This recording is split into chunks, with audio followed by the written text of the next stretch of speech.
accents and whatever, I want to introduce to you guys the next comedian, which is also a showrunner. He also took over the show when the original showrunner walked off. He made this show fucking keep it on going, full of people, full of comedians coming, full of audience members coming, and I fucking love him to bits. He's one of our local legends. Please give a big, big round of applause while I am introducing him. Let it go, let it go, let it go, let it go. Let it go. Thank you. Yes, my name's Teddy.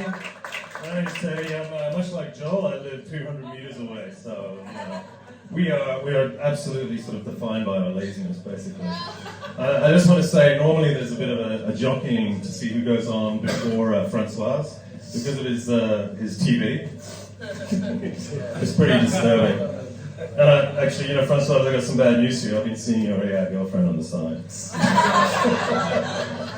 I hope you don't mind. There's room on that server for all of us.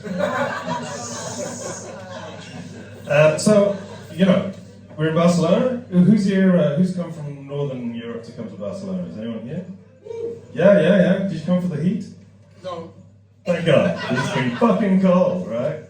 And it's been so cold in Barcelona that I've been seeing petty criminals walking around with their hands in their own pockets.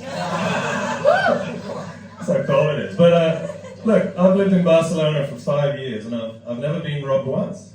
Has anyone here been robbed? Yes, many times. I was in a room with three punters last night. I was doing a room last night with 3 punters and still one of them had been robbed, right? So who's been robbed? Come on. Yeah, okay, right. You, sir, can you, tell us the story, testify. What happened? Not exciting, but I went to a bar after work, put my bag on the back of my chest, right? And then my bag was gone. Right, you had a bag and you let it go, and you had stuff in your bag. And Passport. Passport? Oh God. I don't want to sound like a victim blamer, but you fucking had it coming to you. You really did, right? So yeah, I've never been robbed. Maybe it's because I only ever hang out in Champlain. It's such a nice place. I'm an uptown boy, right? But actually, I don't think that the crime rate here is any different from anywhere else. It's just that around here there's a lot of nursing homes, and I've discovered that I can run a lot faster than a little old lady with an 8-day. Oh, really? Strap in, it's going to get worse.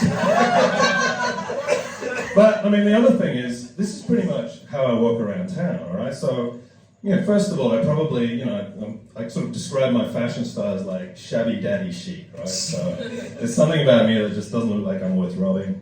And also, I don't carry cash and I don't carry bags, I just walk around like this. So, if you come up to me and you put your hands in my pockets, you're going to find one of 3 things, alright? You're going to find my phone, my keys, or my dick, alright? Those are the only things you're going to find. And to be perfectly honest, there's only one of those things that I'm really attached to. I'd be absolutely fucked without my phone. Yeah, you got it, didn't you? What do you know about dicks? I'm having one. What are you doing there, lady? Are you insinuating something? Right now, come on. Anyway, enough about thievery. So, is anyone here from Korea, or is anyone... Yeah? Anyone from Korea? No. You're from Korea? No. She's laughing. So I'm not stereotyping, it's just that she was nodding. Anyone here a dog lover? There was a dog in here earlier on. I love a dog. You love a dog? I'm a dog lover. I'm not talking about goat lovers, dog lovers, right? But anyway, I don't know if you guys saw in the news, but in Korea recently they passed a law that made it illegal to trade in dog meat. You saw that, yeah? It's in the news. I thought that was really interesting, but they said trade, right? So, a bit like marijuana here, I think possession's all right, yeah? Which means technically you can still eat your own dog. And, like marijuana, better smoked. Allegedly, I've never tried it. Wouldn't know. Yeah, wouldn't know. Thanks. I thought that was funny, but apparently it deserved a round of applause. Anyway, I was in the bar the other day and I met this guy. He said, what do you do? He says, I'm an airline pilot. I'm like, any airline syndrome? No, anyway. I said, what do you fly? He says, I'm flying the 737 MAX. And I'm like, yeah, that's a modern bit of equipment there, right? I said, what's it like to fly? He said, it's a breeze. Think about it. So apparently, if you go onto the Alaskan Airlines website, you can choose your own seats, right? So you can get aisle, window, or wingtip, right? So and apparently, the wingtip costs more because the view's better, and priority disembarkation. You get off the plane. So look, here's a slight turn, right? So I wasn't always a comedian. I actually had a reputable career until I sort of continued, sort of started down this inexorable slide towards comedy. But I just wonder if you guys can guess what I studied at university and what kind of job I had. I mean, just looking at me, what do you think I did? Science. What do you think I did? Computer science. Computer science. Thank you. That's very depressing. Lawyer. Lawyer? Yeah, I'm not so keen. What? White van man. I'd even take that over a lawyer, right? I'd take that over a lawyer. No, you might find this hard to believe, but I was actually a doctor. I was studying medicine. You know that? Yes, I was a doctor. No, I can't write scripts. Sorry. Anyway, I really didn't know what branch of medicine I wanted to go into. I mean, I tried out for surgery, didn't make the cut.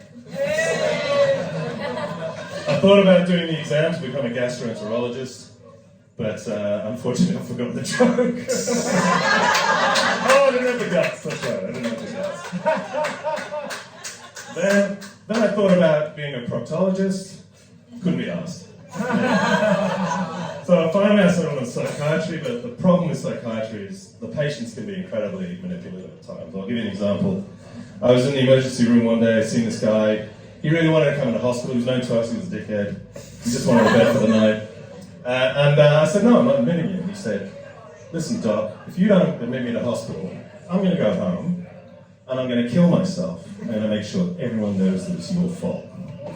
So I took him aside and I looked left and right to make sure no one was listening. And I said, I don't think you've got the bollocks. But so maybe at that point I decided that medicine wasn't the right career. But anyway, I'll leave you with this one last story. So, the thing that I really hated about medicine was breaking bad news to family members. It was pretty tough. So we had this patient come in once, and he's what we described as FUBAR. Does anyone know what that means, FUBAR? Have you heard of it? It stands for fucked up beyond all recognition. But this guy was even worse. It's what we call FUBAR Bundy. Fucked up beyond all recognition, but unfortunately not dead yet. And he was a mess. We worked on him for a few days, and then the job was given to me to phone his. He's pretty worried. The job was given to us. The job was given to me to phone his relatives, so I had to phone his daughter, and I said, "Look, there's some really bad news about your dad." And she said, "Oh no, what's happened? What's happened?" And I said, "He's been badly burnt." And she's like, "Oh no, how badly?" I said, "Very badly burnt." And she said, "Oh, come on, give it to me straight, Doc. What's the story?" And I said, "Well, let me put it this way. They don't fuck around in the crematorium." Thank you, good night. Ladies and gentlemen,